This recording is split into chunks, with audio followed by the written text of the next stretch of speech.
Okay, here we are once again on a Monday afternoon, and Pat's still suffering from COVID a bit, are you, Pat?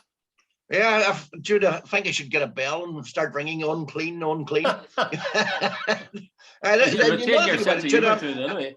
How do you find it affects you? Is it your taste? Is it your sense of taste, or? Yeah, your taste buds are a bit off, and Jude, the biggest thing by a mile is the lack of energy. By far, all you want to do, even standing up nearly takes too much effort.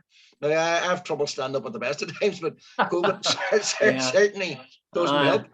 Oh, that's desperate. That's desperate. Yeah. Well, do you think but it's working its way out. Like, I'm definitely much better than I was last week. And so on. But but it's taken longer than I thought it would. And your wife's stricken with it too. My dear missus got it.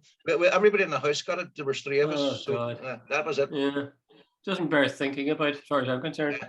Anyway, Pat, I hope you'll manage your way through it, and I hope that God leaves you as soon as possible.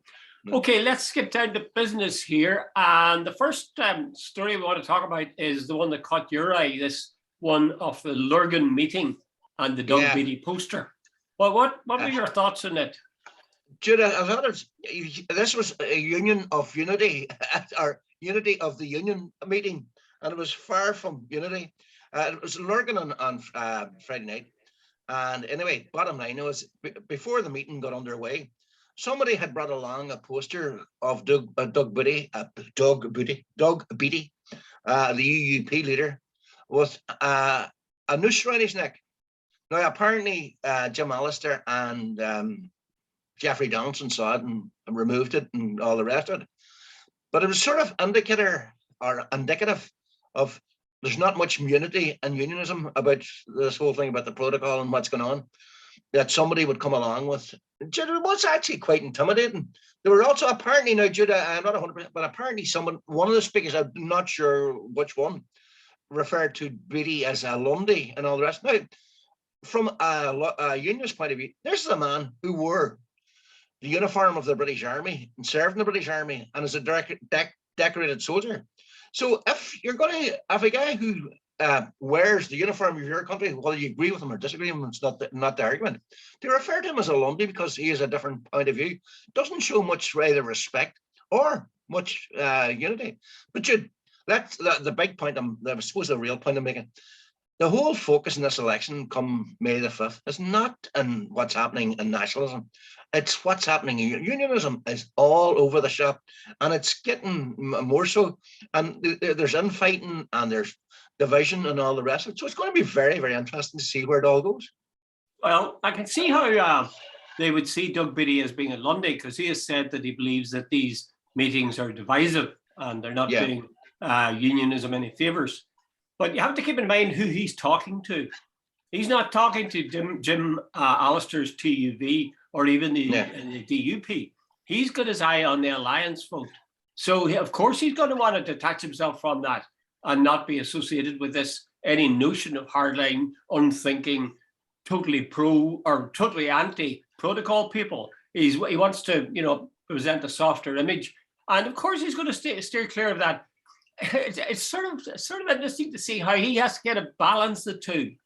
Like I was reading up and he says, those who called me a Lundy and a traitor, or who put a double knotted noose around my neck on a poster, are not the people who stood beside me in battle. You see, on the one hand, he wants to remind them of the fact that he is somebody who actually, as you say, served in quotation marks his country and was involved in military action in Afghanistan. I mean, he's told the story about bayoneting somebody, one of the native people. So he's playing that up, I think, to add as a kind of a counterbalance to this notion of him being a Lundy. And incidentally, that thing about the noose, I mean, that's direct from Mike Pence. Yeah. In other words, this is what we like to do with people that will not see things. Were with us part of the road, but then left us when it came to the crunch. You think is Beattie playing it right? Do you think by the way he's doing? Well, is he right to stay away, and is he right to say, "Don't forget, I fought as a British soldier"?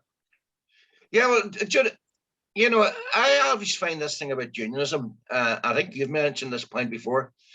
They all eschew violence from the stage, and oh, this is terrible. Yet pander to it in a different way. Paisley was the arch exponent of that. You know, this sort of thing, threatening violence, but never quite going ahead with it, and so on. The DUP did that, and I think a lot of loyalists are sort of look. Now here, let me digress for a minute. The unelected Jimmy Bryson was on the same stage. Jimmy said that unless they got their way in the protocol, there would be no return to Stormont. And secondly, what was the other thing he said? By the way, if it came to the will of Parliament or protecting the Union, there would be only one winner. Now, Jude, that was clearly stating they were if they didn't get their own way, Parliament wasn't going to tell them what to do. So what do you read into that? Well, I read into it, Jimmy essentially saying, we're mad as hell and we're not going to take it anymore. Yeah. That's the message. Again, he's got to be nuanced. You know, nobody can afford to stand up and say we should have violence, even if they believed it. Because if they do, like, I mean, that's breaking the law. So they have to tread that path whereby. No, but the point I'm making, he didn't actually threaten violence. But what's the implication of you said if we don't get our own way? I'd say that if it's the will of Parliament or the Union, the will of Parliament is not there's only going to be one winner. So what I'm taking he meant of that is the Union is more important than the will of Parliament. You see, the thing is, they have a very bad, in my opinion, a very bad example from history, because that's exactly the way that the people like Castlereagh and Carson talked in the days before the establishment, well, before the whole 1912, the signing of the Ulster Covenant. Can I stop you here? And I know the point you're going to make, but what I could have put it to you that you know as well as I do, what it was like in 1918 is not the same as 2022. I know, that's the point. That's exactly the point, Pat. You put your finger on it. Put your finger on it. In fact, it's the reverse, because then it was that there was a small, they were able to shape the state, so they had the smallest number of Catholics/nationalists in it. Now they can't do that because there is, in fact, the majority. Wasn't there the Curragh Mutiny and the what do you call it? And the forces of the state sat back and watched guns being brought in from Germany and wherever they were brought in at Larne and I think was there 3 other places at Belfast. Thousands and thousands in 12 or something. Before the Covenant. Like that's all changed now. The British were very much, and I know all the old fogies, the old colonels. They still had this dream of empire. Jude, it's not the case anymore. Northern Ireland, was it Dominic Cummings, the chief advisor to the current prime minister, who said if they wanted to push Northern Ireland out into the middle of the ocean, he couldn't give a whatever. I think in a way, Jim Allister and even Jeffrey Donaldson are being a little bit, how do we say, deceptive in their words. Like they say, like, for example, Jim Allister said, the only success of these mindless idiots is to distract attention from the great success of the rally and the very clear anti-protocol message. And, effectively, that's more or less what Jeffrey said as well.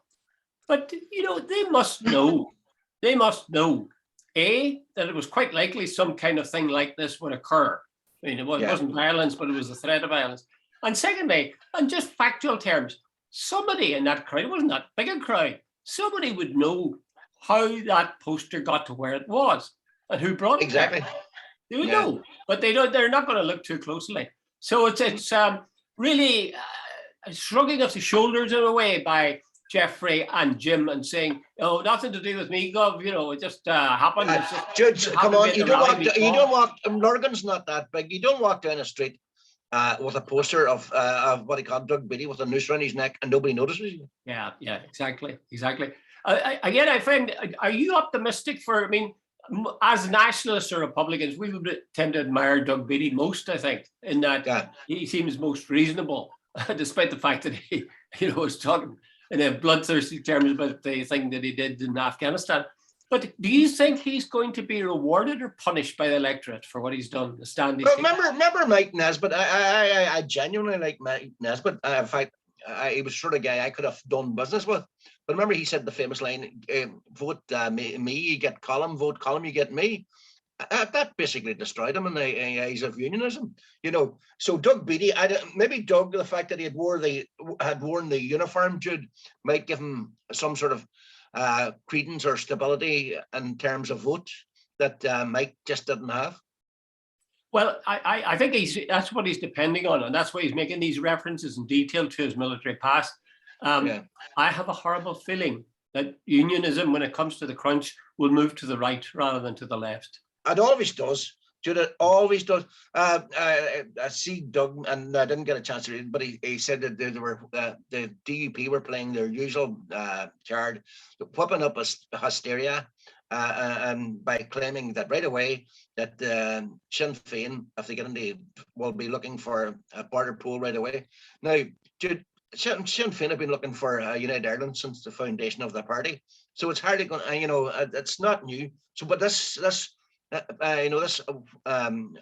whipping up of that's the way the DUP play it every election. Get an enemy, attack that enemy, and you have to vote for us to stop that enemy. That's yeah. Yeah, it sort of stops at kind of externals all the time. It's, oh God, how will we couldn't possibly have a Sinn Féin First Minister. I mean, yeah, difference, no different, absolutely, literally no difference. But it's the symbolism of it all that really spooks them. I mean, I was listening to Michelle O'Neill being interviewed on YouTube, I think it was, and she was saying, she's talking about, well, I'm a Republican, of course I'm in favour of United Ireland, but in fact, essentially what she was saying was, health, education, other things like that, those actually have a bearing on the idea of a United Ireland. Yeah. Because as for example, Anthony Gelvin Hospital, the fact that it operates on a cross-border basis to some extent is a good thing for everybody in the region. So essentially she's arguing we're not wild-eyed romantics after United Ireland, nor are we sort of tunnel vision people who are only concerned with the bread and butter issues. She's saying that the two interlock really in the end.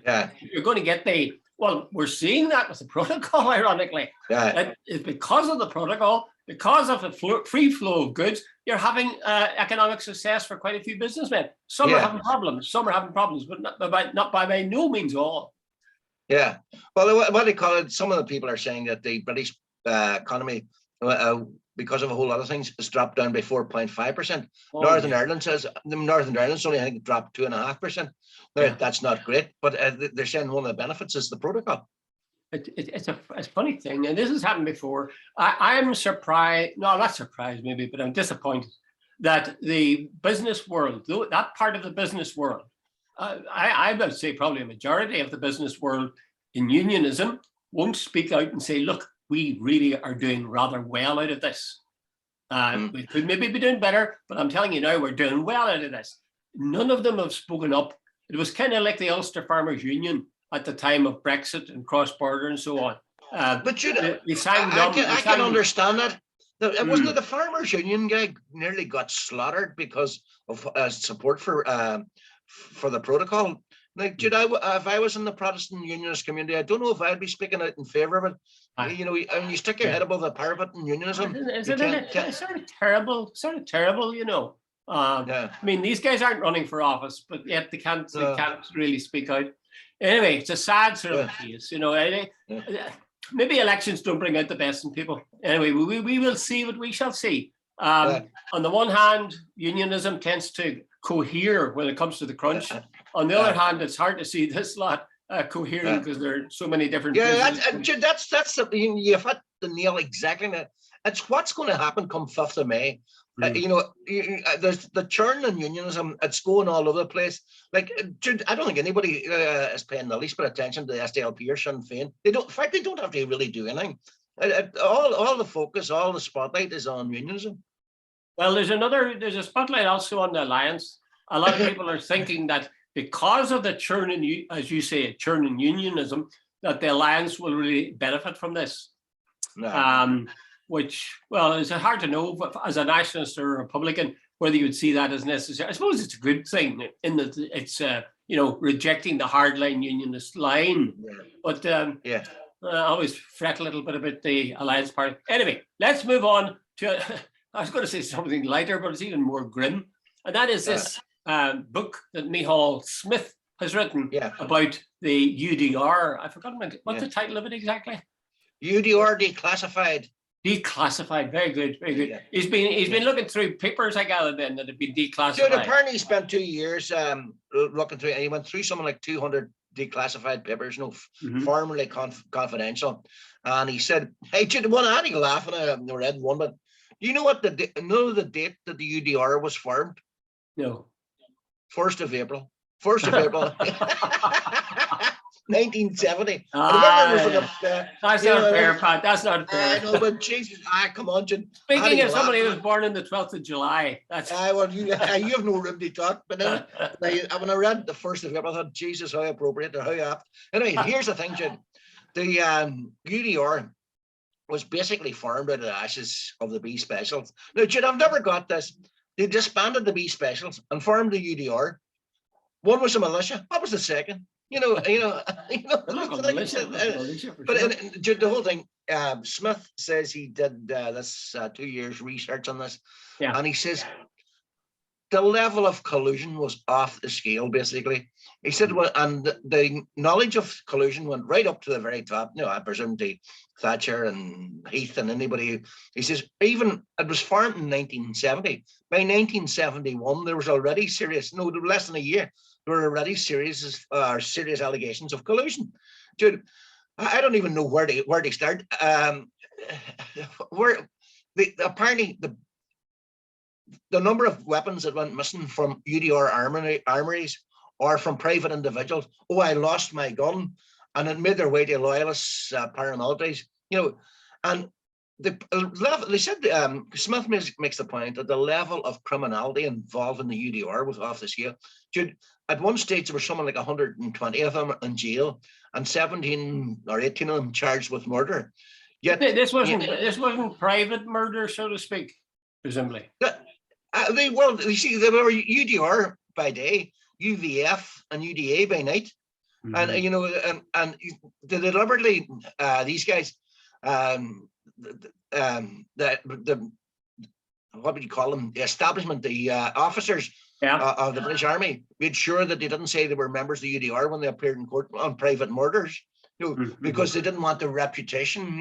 These guys had went out and murdered nationals and Catholics using maybe even the uniform of the UDR, but then they were sort of tried to let on, oh no, there was no sectarianism in the UDR. The sectarianism was rampant. But Jude, I keep coming back to this whole thing. For years and years and years, we got the full sort of what would you say, spin that it was only the IRA. The IRA was the real enemy, and there was and everything that flowed from the IRA. And yet, look at it, the level of collusion involving the British forces, the RUC, and the UDR. Like, basically, the British state went with the loyalists, and the proof is now overwhelming. Well, yes, terrible things were done because of that. Things like the Miami show ban clearly was one big example. Shankill Butchers, the point he makes in the book, I think, is that they took place within 1 square mile of Girdwood Barracks. Which was the base for 10 UDR men. I remember talking once to an intelligent, actually a very intelligent unionist, and I would say a very moderate unionist actually. And he said, and I wasn't involved in an argument with him or anything, but he said, "What did you expect?" And in a way, when he said that, I began to think, well, supposing I was in either the shoes of a UDA man or a UVF man, or even a UDR man, or one of the British ministers, would I not say, look, we've got these guys, they're likely to be the other side of the IRA. They're likely to engage in terrorism, as they would see it. So let's form at least a part of the British Army, and that way we'll sort of keep them under control, or at least they'll be easier to spot. Besides which, even more important, they might say, my enemy's enemy is my friend. You know, so these guys are giving us information. So these guys are going out and killing a few guys that we suspect are IRA guys. Well, you know, it means we have a few less to go after ourselves. From that point of view, there's a terrible logic to it. Of course, we would say it's absurd that you have people who are being paid by us who then turn around and start killing us. That's insane. But at the same time, I sometimes think we as nationalists and Republicans, we're not seeing it from the point of view of a state that's under siege. Just, the day I would start seeing it like that, there's something wrong with it. Jude, let's get this clear. I think the sort of link up between the state and loyalism made the conflict continue a hell of a lot longer than it should have. I think it created bitterness within the Catholic community, and the resentment big time. The contempt that I have come across in various people for Britain and British, you know, when somebody comes on and we are leading the world in justice and in fair play and all the rest, and you can hear, you just right away you can hear the sneers and the contempt for that sort of stuff. I know this sort of thing, you know, self-delusion that Britain is leading the world in the fight against Ukraine and all that sort of stuff. You just talk to any nationalist, even middle of the road, most moderate, and they just sneer with contempt at that sort of statement. Dude, that's a legacy of a lot of that. But as well as that, Jude, where is the morality of any state is defining another community as terrorists while they are involved in murder and supplying arms to loyalist gangs and all? Dude, the whole thing is, it doesn't work. There's no such thing as morality when it comes to armed conflict. I know. No.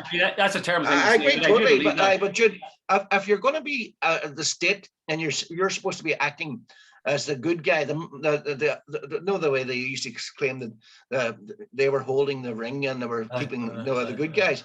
Well, you know, that might have played well with the media, and it might well played well with Ronnie Reagan and clowns like that. But Jude, it wasn't playing.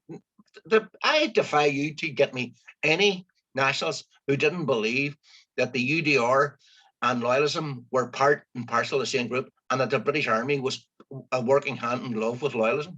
Yeah. You're quite right. I couldn't possibly get anybody. I think it's always been a problem for unionism because don't forget, as you pointed out at the beginning, the UDR is the child of the B specials. Now the B specials going back, I mean, my father being a very moderate man and my mother being a very moderate woman, but they both had sort of contempt for the B specials because they would take opportunities to humiliate you, or just these checkpoints. Nothing bad would be done to us, but there was always that thing. My father being forced to say what age he was, and my father said it's on the license, and he says, "What age are you?" And he kept at him until he said it. You know, I mean, that's a small thing. The other thing is, of course, people. You know damn well because you've seen them. You've been, they're living up the road 2 miles maybe for the last 30 years, and they come to your car and they say, "What's your name?" You just made the point I was going to make. So they have a hard job. On the one hand, I think the Brits want clearly to get, and it's always been their policy, to get the local militia, get some of the local people on our side working with us. On the other hand, they're so damn hard to control. Not that the Brits, I think, tried all that hard, but they're very difficult to control. And the best they can hope for is that they're fighting the same enemy. If they're not using particularly, what would you call it, codified rules, at least they're doing the job. I like the last thing that I saw with regard to Michael Smith's book, and I thought it was very good, actually. He says he was exposing truths and using the very words of people used in authority. He's quoting from historical records, and he says, "I'm not rewriting history, I'm correcting it." I thought that was very good. I think that's very, very important. Jude, we have had to listen to that, at least I have, and I'm sure you have. there have been so many things. Oh, this is somebody rewriting history. Dude, the version we were handed down, and like I've got involved in debates on many occasions, and one of the things that you spend during over many years, I've listened to people who've got facts wrong, right, left, and centre, and yet they keep throwing these stuff out. No, I'm certain of this. This guy is sort of saying, wait a minute, here are the facts, and I'm using the very template of declassified documents, and I'm not rewriting history, I am correcting it because the previous history was totally erroneous. Yeah, but I would really like to see, and then we'll move on to this last item, Pat. What I would really like to see is somebody having a look through Micheál Smith's book, side by side with Anne Cadwallader's Lethal Allies. Exactly. And see, to what extent are they covering the same ground. In fact, I suspect that they very much, one will be confirming the other. It'll be like putting, a map over the top of another map and it fitting pretty well exactly. Yeah, but like Anne Cadwallader's book took years because they went through in minute detail, statement by statement. They got no help from anyone. It was a Pat Finucane Centre, and so on. And they must have taken years because they compared statements. They took evidence. They did all and compared notes and all the rest of it. That was forensic, absolutely. Now this guy is able to get this. He said he looked. I'm sorry to remember, Judy said he had a look at 200 declassified documents. So it'll be interesting to see what. But anyway, Jude, the point is when you put Lethal Allies and a UDR declassified together, there's a picture now, and various other reports, Jude, like what do you call it, ombudsman's reports in recent times too. Yeah. Jude, I heard Jimmy Bryson on Friday night saying this thing of. That our gallant boys now being the bad guys. Dude, they were up their eyeballs in it, and to suggest that the UDR had hands were clean. Dude, if 17 of them, and that's at least we know of it, were done for murder. 120 of them were in jail at one stage. They were given arms to the loyalist gangs. They were in the UDA or UDR by day, UVF by night. Dude, it's not exactly a pretty picture, is it? No, it's very far from it. But one last thing I would say, and is that there was a tradition among unionists to be part of the UDR, part-time regiment. And it was considered not an honor, but it was a patriotic thing to do. I would give credit to those who did it and who weren't engaged in those violent from their point of view, that were doing the right thing. Yeah, and I think we see, there are people who did who were honourable and so on. Fair enough. From their point of view, and the people who acted with honour and treated their neighbours with honour. But at one stage, they reckon at least 15% of the UDR was involved in loyalism. Paramilitary loyalism. Now, Jesus, Jude, what does they say? One rotten apple is bad for the barrel. When 15% of the barrel is rotten, that's Yeah. It's a grim. Looking back on the Troubles, my God, they look grubbier and dirtier all the time. There's a dirty one. Yeah. Anyway, it's good to get the truth out, whatever it is. Yeah. Okay, let's talk football. Finally, yes. Just a more light-hearted note. Not a bit light-hearted. Actually, you watched that game on what was it, Sunday? Yeah, yesterday. Yeah, yesterday. Yeah. Oh, that was. It wasn't light-hearted. You wouldn't call it light-hearted by any means. Hey, the funniest thing, Jude, I wasn't feeling great yesterday, but jeepers, Jude, watching that match took my mind totally off how I was feeling. I was sitting watching, and what a great game. And by the way, I've never seen Liverpool as rattled at the back as they were. Yeah. But that's how good Manchester City. Guardiola as Man City playing like he used to have Barcelona playing. That quick tappy, jeepers, he can go and run through any defence, and he's got wee small men up front, all moving like and Virgil van Dijk, who is absolutely superb defender, didn't have a great game yesterday, but he was up against Sterling and Foden. These guys are like lightning. I was very struck by Gabriel Jesus, not just his name, but the goal he got. It was a peach. It really was a peach.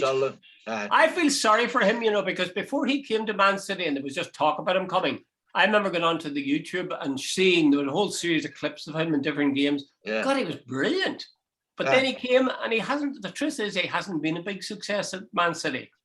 But that goal yesterday showed you the kind of quality he has. Can I stop you here, man?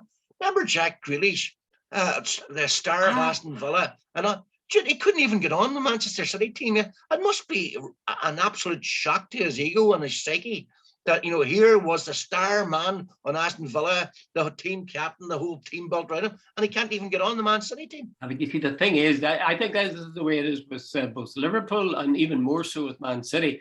Each player is a fine player, but each player is a part of a machine. Yeah. And you fit into it, and if you don't fit into it, tough, you're not playing. You don't care how good you are. Yeah. We don't want brilliant individuals. We want a team that really works. People are ruled. Yeah. And that's what makes them good. That means that they can pass a ball. They know the guy will be there. Yeah. And they make their way. By the way, Jude, I think De Bruyne, Kevin De Bruyne, must be in the Manchester City guy, the Belgian guy, must be the best midfielder. See, in the first about 2 minutes, he was running at full speed, and he was able to pass a ball at full speed and between two, and for another guy running on. How he was able to do that? The vision, and he as the guy that really makes him tick. De Bruyne. Yeah. Don't underestimate some of the passes from Liverpool as well. Young guy that plays it on the right wing. He got double bar. Trent Alexander. Some of the crosses. He'll hit a ball. Describe a beautiful arc, and then really right on the toe of the guy who's the trajectory, Dr. But I mean, there's no doubt. I think I always say this when I see that a game like that. That's as near to art as you get. That is art. That's art every bit as much as a ballet dance. These guys are super fit. The football was of the highest quality. It was artful, a work of art. Well, let's having said all these nice things about it, I'm going to say some bad things about it now. Not about the game, but about the teams. The clubs. The club of Liverpool belongs to, I'm sure you'll be able to answer this. PSG or something like that? No, Fenway Sports Group. They also own the Boston Red Sox and several other big company, sports group in the States. So that's the connection they have with the people in Liverpool. Now, you see, you've got a team, you've got an owner, and you got the fans. See, the fans really loving the team. And yet these owners are the guys in the end who call the shots, because they're the guys who are saying how much money you have to spend, whether or not you'll be able to get a new striker or whatever. There's a guy, I'm trying to think of his name now, but it was in one of my books, and he was talking about sovereignty in Ireland. And he says, when you've got big foreign direct investment places, like in Sunderland, he said Nissan, or Apple down in Cork or whatever. To what extent have you handed over sovereignty of your own country? Because these people come in, and what do? Essentially, they give the natives jobs. Yeah. They control things. So he argued that was a ceding of your own sovereignty. And to that extent, it was sort of counter to any belief in national independence. The other team, Liverpool, as you probably know, is owned by Sheikh Mansour of. He's a deputy. I didn't realize this. He's a deputy prime minister of the United Arab Emirates. So you can hardly get further away from the grassroots of football, which was working class guys going on a Saturday to see the game. Do you feel that's a blot on the horizon, or does it matter? Absolutely, Jude. By the way, Newcastle's owned by United Arab Emirates, isn't it? I'm not sure. It's certainly a dodgy group. The house is Saudis. Sorry, my apologies. Saudis. And Jude, these are people who have floggings in public, who behead people in public, who executed 81 people. If they're a fit and reasonable person to own a football club, which, by the way, is the test for Premiership owner, God bless them. The hypocrisy in that is unbelievable. No, Jude, I know that I sat one, Jude, it must be 5, 7, 10 years ago, watching a program, brilliant program. It's called The Spirit of Shankly. And I know someone I fell in love with it because shankly, the decency of the man, what he stood for, and so on. And you know, Jude, that's gone. There's no such. He actually said to his players, you know, when they were very well paid, they're not going anywhere well paid as they are now, but well paid back then compared to the ordinary working man. And the last thing he said to them before they went out is, remember, this is a Saturday afternoon. These people have been working all week and maybe even this morning because there was a 5.5 day week then. And Right, at 3 o'clock, usually they finished work on a Saturday at 1 o'clock and then went to the match at 3. He says, put on a show for them, entertain them. These are our people. You know, Jude, what is the guy, Fenway Sports Group is the chief executive, probably on about 5-7 million a year, a minimum salary, sitting out somewhere about Texas or wherever, or a guy out in United Arab Emirates. You know, this is a big corporate thing where he hopes to make billions. Well, you do, but Bill Shankly did say, you know, that some people say about life, you know, it's not a matter of life and death; it's more important than that. I find myself, I don't know, I'm torn.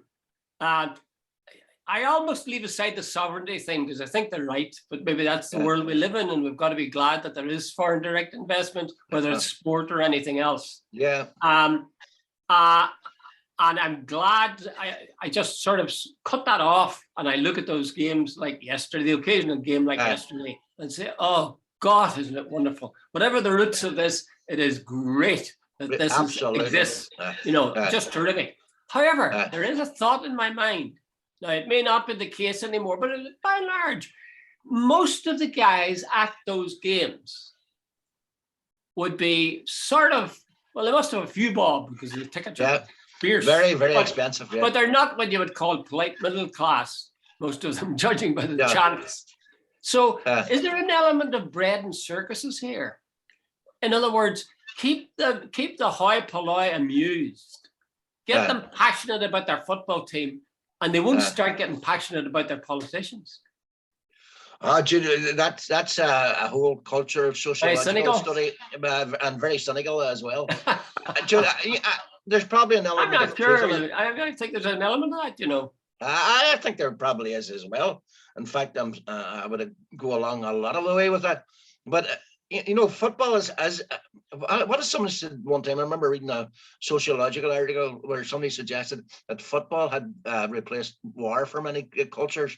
That these were our warriors and they were your warriors. You know, and whereas they centuries ago was hand-to-hand combat, and there is an element of truth in that. Jude, there's no doubt about that. But Jude, some of the prices. I would love to know how people can afford to go to those matches. Jesus, Jude, what's tickets? If you bring yourself and 2 sons, what's maybe what they got to 200, 300 quid? Aye, and that's only the one game. Like there's 30 whatever number of games each year or each 38 in it. Season. To have a season ticket must be ferocious. But I suppose people put their priorities. You know, they'd say, okay, a season ticket will cost me 3,000, 4,000 maybe. I was buying a car, I'd have to pay £14,000. So, you know, this is for nothing. But every year, if you're handing out, say, 4,000 to get a season ticket at, say, Old Trafford, Jesus, Jude, year in, year out, every time you're handing out $4,000.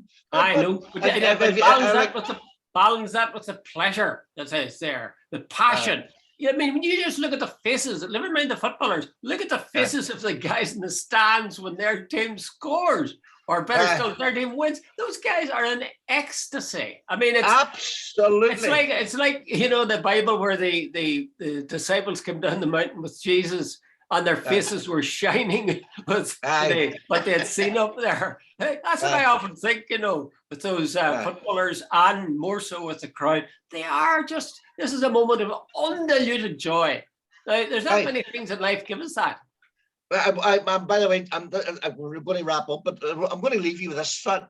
Remember, Clyde Best was nearly one of the first black footballers way back in the late 60s. Yeah, I was watching Crystal Palace the other day, and I was on the team was Spot the White Man because I think about 10 of the players are black. I was watching yesterday, a hell of a lot of players are black, Remember, there's a manager whose name escapes me. I think it might have been Ron Nodes. I think might have been his name. He made the comment that black players don't have the hardness to keep going. He's probably long dead at this stage because it was made about 1970. I remember reading it. Dude, the best athletes, the best footballers by a mile, or most of them anyway. Like I sat and watched Mo Salah and Sadio Mane for Liverpool and Sterling for Manchester City, Van Dijk. Not one of those are white. You ever wonder why that was? I presume you could claim that a lot of they're the descendants of slaves, and I presume a lot of them. Johnson, what do you call him? Michael Johnson, who was probably the best runner ever, other than Usain Bolt. He said that they were descendants of people who were the strongest of the strong, because on the boats on the way over, the weak died. Well, then that should mean that the Irish in America would be wonderfly healthy. And in fact, they're not all that healthy. No, they probably drink too much. I have a notion, we underestimate the extent to which they're very good at these games because that many other avenues are blocked to them. Yeah. Like Catholics in education here, they do well. The best schools in the north are Catholic. There's no two ways about it. And that's not because Catholics are smarter, but because Catholics that was the only place they could channel their energies into for the most part. What is the 1800s?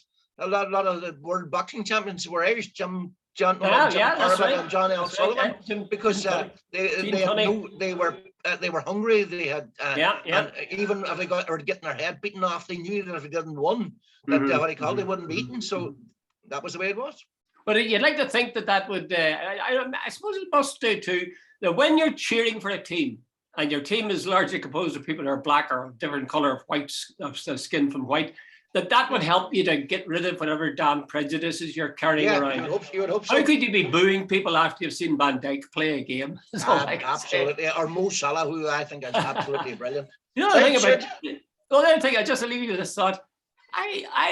What I sometimes wonder is, why is Van Dijk playing football?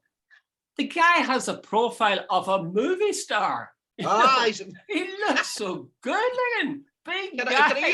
He's a jammy bastard. He's got everything. He's got the good looks. He's got the height. He's got the charm. Apparently, he's a very nice fella. He's probably on about he's on about 300,000 a week, and he's a brilliant footballer. What what's there not to like? God, am I jealous or am I what? Okay, Pat.